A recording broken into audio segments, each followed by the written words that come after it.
নমস্কার বন্ধুরা, Pampa kitchen and ব্লগে তোমাদের সবাইকে স্বাগত। তোমরা সবাই কেমন আছো? আশা করি তোমরা সবাই ভালো আছো, আমরাও ভালো আছি। এখানে তোমাদের সঙ্গে আজকে যে রেসিপিটা শেয়ার করছি, এটা একটা আমার খুবই পছন্দের একটা রেসিপি। তো রেসিপিটার সঙ্গে থাকো, দেখতে থাকো। আশা করি আজকে রেসিপিটা তোমাদের খুবই ভালো লাগবে। এখানে দেখো কলমি শাক, এটা কলমি শাকটা কুচি কুচি করে কেটে নিয়েছি, দিয়ে ভালো করে ধুয়ে নিয়েছি। এর মধ্যে অনেক বালি থাকে, পোকামাকড় থাকে, তো ভালো করে ধুয়ে নিয়েছি চালিয়ে। দিয়ে দেখো এখানে কড়াই বসিয়ে দিয়েছিলাম, কড়াইটা গরম হয়ে এসছে, তো তাতে কলমি শাকগুলো দিয়ে দিলাম। শাকটা দেখতে এতটা লাগলে কি হলো, কিন্তু হয়ে গেলে অল্প একটুখানি হয়ে যায়। আর এটা তোমাদের কার পছন্দের শাক তোমরা একটু কমেন্টে জানাবে। এটা তো আমার তো খুবই পছন্দের একটা শাক। তো এর মধ্যে একটু লবণ দিয়ে এটাকে আমি একটু সিদ্ধ করে নেব।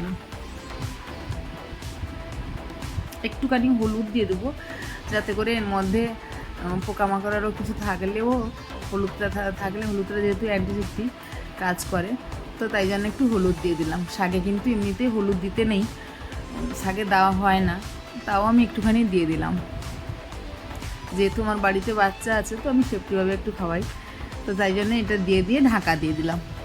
2 মিনিট খানি পরে ঢাকাটা উল্টে একবার, ঢাকাটা খুলে একবার উল্টে দেবো।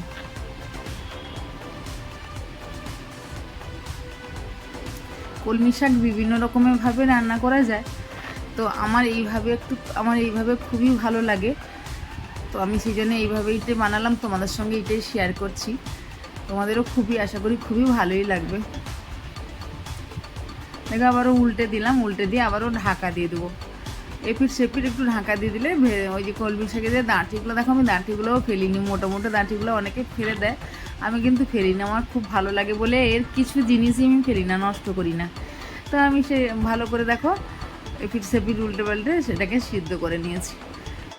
এখানে আমি একটা ঝুড়ি নিয়ে নিয়েছি, ঝুড়িতে এটা শাকটা ছেঁকে নেব, যাতে এতে এক্সট্রা, আমি তো কোনো জল দিয়ে সিদ্ধ করিনি, তাও এর মধ্যে জল থাকে, তো সেই জলটা যাতে বেরিয়ে যায়, এই জন্য একটা দেখো ঝুড়ি নিয়ে নিয়েছি।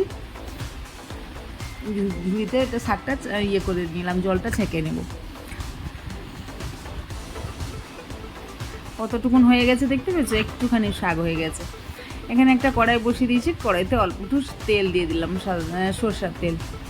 এটা সরষার তেলে খুবই ভালো লাগে, সাদা তেলে এতটা ভালো লাগবে না। এখানে দেখো একটু রসুন থেতো করে রেখেছিলাম, দিয়ে দিলাম। এর শাকের মেনু উপকরণ হচ্ছে একটু রসুন পেঁয়াজটা দিলে খুবই ভালো লাগে এই শাকটা, তো তাই জন্য আমি একটু রসুন দিয়ে দিলাম। এমনিও হয়, নিরামিষ দিনেও আমি অনেক সময় রান্না করেছি। দিয়ে দেখো রসুনটা একটু যখন ব্রাউন কালার হালকা হয়ে গেছে, তো পেঁয়াজ কেটে রেখেছিলাম মিডিয়াম সাইজে 3খানা পেঁয়াজ, তো পেঁয়াজগুলোও দিয়ে দিলাম। পেঁয়াজগুলো হালকা ব্রাউন কালার করে ভেজে নেব। দেখো পেঁয়াজ রসুন সবই হালকা ব্রাউন কালার হয়ে গেছে। এখানে সেই 2-3টা কাঁচা লঙ্কা আমি দিয়ে দিচ্ছি।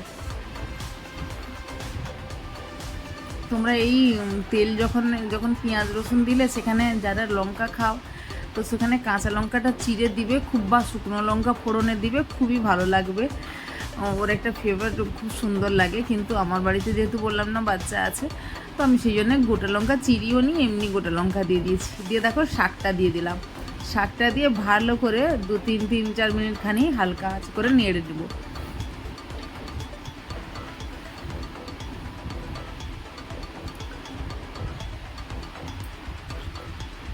দেখো আমি ভালো করে সমানে ভাজতে আছি।